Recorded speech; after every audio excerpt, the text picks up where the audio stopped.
ना बेटा अब ध्यान दीजिए, थीटा एल और आर, अगर आप लोगों ने लास्ट ईयर 10th क्लास में चैप्टर पढ़ते थे ना हम लोग, 10th क्लास में हमने चैप्टर पढ़ा था, ये होता है एंगल, ठीक है।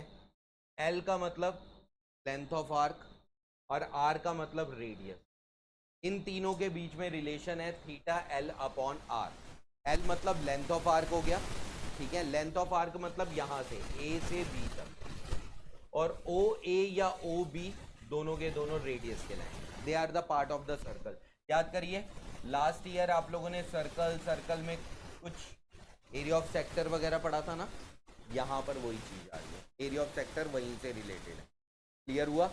ये रिलेशन ना, जो थीटा एल और आर का रिलेशन है ना, ये रिलेशन फिजिक्स में सबसे पहले यूज, ठीक है, फिजिक्स में इसका यूज है to calculate the longest distance. अब आप लोग सोचो यार, अर्थ पे रह के हम सन की दूरी निकाल रहे हैं, जहां सन पर कोई जा नहीं सकता वहां का डिस्टेंस हम लोग निकाल रहे हैं, ठीक है। हम अदर प्लैनेट्स का डिस्टेंस कैलकुलेट कर रहे हैं बाय दिस मैथड। इस मेथड को पैरेलैक्स मेथड कहते हैं, और वहां पर हम लोगों ने इसका यूज किया है। बट हमें वहां पर कोई मेथड यूज नहीं करना, हमने एक mathematical relation use. Now length और रेडियस कभी भी कैलकुलेट होते हैं मीटर या सेंटीमीटर में कैलकुलेट होंगे, लेकिन थीटा जब कैलकुलेट होता है तो वो डिग्री में कैलकुलेट, और डिग्री और सेंटीमीटर अगर देखा जाए तो ये दोनों के बीच में रिलेशनशिप नहीं है। तो रिलेशनशिप बनाने के लिए ना इनको हम लोग ना चेंज करते हैं, रेडियन टू डिग्री और डिग्री टू रेडियन। यहाँ पर दो कॉन्सेप्ट आते हैं, 180 डिग्री को पाई कहा जाता है, वो क्यों कहा जाता है anyone? 180 degree is equals to pi लिखा हुआ है ना यहाँ पर। और एक चीज समझिएगा, थीटा जब भी कैलकुलेट करोगे, थीटा को अगर कैलकुलेट करोगे तो इसको कैलकुलेट करते हुए डिग्री का यूज करना है आप लोगों। एल और आर को अगर कैलकुलेट कर रहे हो तो यहाँ पर रेडियन एंगल में कैलकुलेट कर रहे हो। रेडियन एंगल आप लोगों का एक एंगल होता है जिसको हम लोग कैलकुलेट करते हैं। अब थीटा, थीटा का मतलब क्या है? थीटा का मतलब है डिग्री में कैलकुलेशन होना। अगर मेरे पास कोई एंगल डिग्री में ना दे रखा हो तो मैं कैसे कैलकुलेट करूं भाई? L upon R. एल भी सेंटीमीटर था, आर भी सेंटीमीटर था, सेंटीमीटर अपॉन सेंटीमीटर में कोई यूनिट डाल दी, यूनिट रेडियन हो गई वो। मतलब आपने एक एंगल कैलकुलेट किया, लेकिन वो एंगल कैलकुलेट कैसे किया? Length of arc upon radius, दोनों की रेशियो से एंगल कैलकुलेट हुआ, और वो जो रेशियो से एंगल कैलकुलेट हुआ उस एंगल की जो यूनिट होती है वो रेडियन यूनिट होती है। मतलब एल अपॉन आर की जो ऐसा यूनिट होगी, या एक सिंपल सी बात कहें कि एंगल कैलकुलेशन की यूनिट होगी वो रेडियन होगी, और थीटा की जो एंगल कैलकुलेशन की यूनिट होगी वो क्या होगी? डिग्री। Got it? कोई प्रॉब्लम?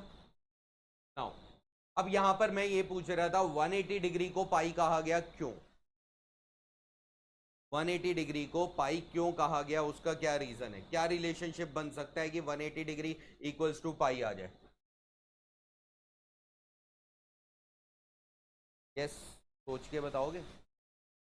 कुछ आप लोग 10th वाला मेथड सोचो।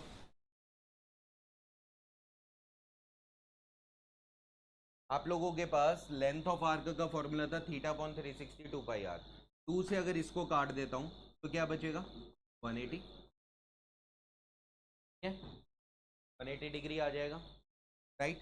और यहां पर अगर हम आर को यहां पर ले आए, लेंथ ऑफ आर, तो थीटा इक्वल्स टू, क्लियर? ये रिलेशन समझ आया? यहां तक समझ आ गया? कोई प्रॉब्लम यहां तक? ओके। इस थीटा की वैल्यू अगर अकॉर्डिंग टू द फॉर्मूला डालूं तो एल अपॉन आर ही आएगी। क्या थीटा का फॉर्मूला क्या है? थीटा की वैल्यू क्या है? अगर यहां पर फॉर्मूले के अकॉर्डिंग रिलेशनशिप डालोगे तो एल अपॉन आर ही आएगी। मतलब एल अपॉन आर को ही आप लोग और कुछ नहीं कह सकते, तो थीटा तो कह ही सकते हो। ये थीटा से ये थीटा, तो पाई इक्वल्स टू 180 डिग्री। पाई को 180 डिग्री कहा जाता है। अब ये पाई क्या होता है? पाई की वैल्यू तो 22/7 है, जो आप लोग पढ़ चुके हो, लेकिन पाई को यहां पर ट्रिग्नोमेट्री में हम 180 डिग्री से रिप्रेजेंट करते हैं। पाई का मतलब 180 डिग्री, मतलब 180 डिग्री और कुछ नहीं, पाई, ठीक है। अगर इसको 2 से डिवाइड कर दूं तो 90 डिग्री हो जाएगा। अगर इसको 3 से डिवाइड कर दूं तो 60 डिग्री हो जाएगा। किसको? इस टर्म को।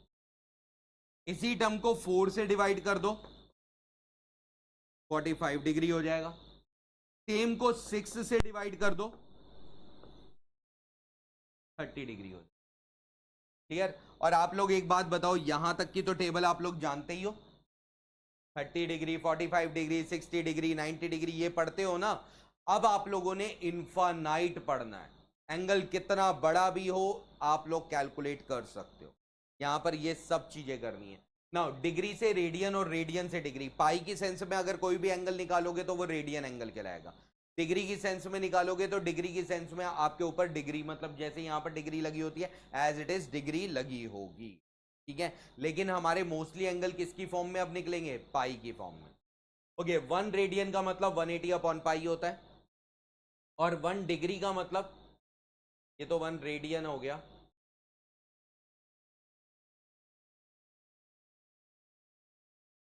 सिंपल सी बात बताते हैं, पाई इक्वल्स टू 180 डिग्री।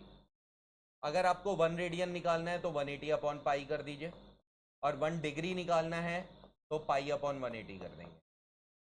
ये रिलेशनशिप आपके यूज हो। ठीक है? क्वेश्चन में अभी आप लोगों के पास यहां पर जितने भी आएंगे कन्वर्जन आएंगे। एक चीज जरूर ध्यान रखिएगा, 1 degree contain 60 minutes, 1 minutes contain 60 seconds. जिस तरीके से टाइम होता है ना, टाइम के अकॉर्डिंग ही डिग्री को कैलकुलेट किया गया। तो 1 degree contain 60 minutes, 1 minutes contain 60 seconds. Seconds में डबल डैश आ गई, 1 डैश का मतलब हो गया 1 सेकेंड्स, मतलब 1 डैश सेकेंड्स को, मिनट्स को रिप्रेजेंट कर रहा है, और डबल डैश रिप्रेजेंट कर रहा है सेकेंड्स को। ठीक है?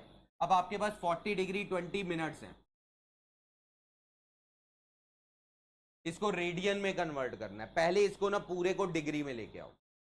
प्रॉपर डिग्री में लाने के लिए 40 डिग्री प्लस 20 मिनट्स हैं, 20 अपॉन 60 कर दीजिए, ताकि ये भी पूरा डिग्री में आ जाए। इसको काटा, 3 आ गया। जितना भी अगर मिनट्स दे रखा है तो मिनट्स को 60 से डिवाइड करिए, अगर सेकंड दे रखा है तो 3600 से डिवाइड करिए। ठीक है? 40 डिग्री 1/3 डिग्री, एलसीएम लूंगा, सिंप्लीफाई करूंगा, 121/3 डिग्री। अब डिग्री को कन्वर्ट किस में करना है? रेडियन में। अगर कभी भी रेडियन में कन्वर्ट करना है, बिल्कुल सिंपल सा लॉजिक बता रहा हूं, डिग्री को रेडियन में लाना है तो पाई हमेशा न्यूमरेटर में रहेगा। बस गांठ बांध लो, पाई को कहां रखना है मुझे? न्यूमरेटर में। अगर डिग्री को रेडियन में लाना है तो पाई कहां रखा जाएगा? न्यूमरेटर में। अब सिंपल सा है, इसी डिग्री को कन्वर्ट करना है आपको रेडियन में, pi upon 180 degree. Simple, pi upon 180 degree. Clear हुआ? पाई आपका न्यूमरेटर में रहेगा अगर डिग्री को रेडियन में कन्वर्ट कर। ठीक है? दोनों को मल्टीप्लाई कर दो, 121 अपॉन 540 पाई, और इसके ऊपर सी लगा दीजिए। सी का मतलब हो गया radian. Angle A comes in radian form, angle comes in radian form. Got it? Next one. अब आपको 6 रेडियन को कन्वर्ट करना है डिग्री में। 6 रेडियन है, इसको डिग्री में लाना है। जब इसको डिग्री में लाना है ना, रेडियन टू डिग्री जाना है, तो डिवाइड करोगे आप, मतलब इसी का रेसिप्रोकल, पाई अपॉन 180 का रेसिप्रोकल। उस केस में जब रेडियन से डिग्री जाते हैं तो उस केस में डिग्री आपके ऊपर की तरफ आती है, मतलब इसका रेसिप्रोकल से मल्टीप्लाई कर दीजिए, 180 डिग्री अपॉन में पाई। अब यहां पर पाई की जगह वैल्यू डालिए 22/7। पाई की जगह यहां पर वैल्यू क्या डलेगी? 22/7।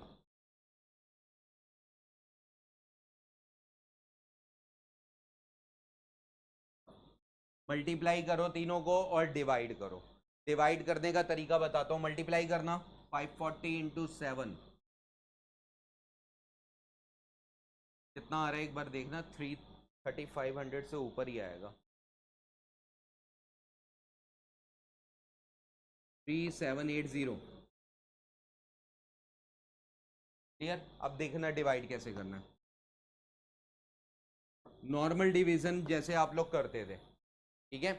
आपने डिवाइड करना शुरू किया, भाई हमारे पास 33 आ गया 3 पर, फिर उसके बाद 4 आ गया हमारे पास 4 पर, और 33 आ गया 3 पर। इसका मतलब 3 4 3 डिग्री। बचा कितना? 7। 7 क्या बचा मेरे पास? एज अ डिग्री में ही बचा है। लेकिन अब इस डिग्री को कन्वर्ट, कभी भी ये ध्यान रखना, जब भी डिग्री से आप लोग मतलब डिग्री में कन्वर्ट कर रहे हो तो कोई डेसिमल नहीं लगाएगा। जो भी रिमाइंडर बचा, अब ये रिमाइंडर 11 से डिवाइड नहीं हो सकता, तो इसको मल्टीप्लाई, रिमाइंडर को मल्टीप्लाई कर दीजिए 60 से, ताकि अब हम ना डिग्री के बाद जो कैलकुलेशन करें वो किसकी कैलकुलेशन करें? मिनट्स की। डिग्री के बाद किस चीज की कैलकुलेशन करी जाए? मिनट्स की।